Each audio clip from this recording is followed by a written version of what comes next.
Hello, dear friends. Today we're going to talk about the bright and talented actress, Yagmur Yuksel, whose career is just beginning but already catching the attention of viewers worldwide. With each passing day, her popularity grows, and audiences are becoming more enchanted by her expressive acting and delicate beauty.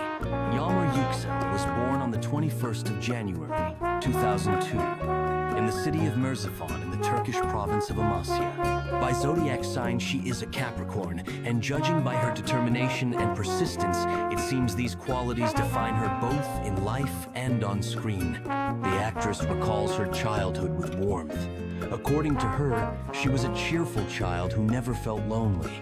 She loved singing, dancing, and of course watching television series. The vivid characters and the craftsmanship of actors inspired her, and she dreamed of being on screen one day.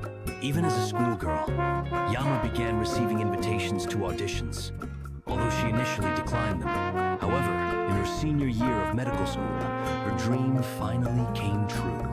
After signing a contract with the BC Management Agency, Yagmur decided to pursue acting in television series, and that turned out to be the right decision. In 2020, she landed her first role in the film Nüfer, a fantasy thriller about the love between a genie and a human, which opened the doors to the world of cinema and television for her. Yagmur Yuksel is just at the beginning of a long journey, and we are all eagerly awaiting the new roles and bright characters she will portray on screen. Thank you for joining us. Be sure to subscribe to the channel so you don't miss out on new stories about stars. See you soon.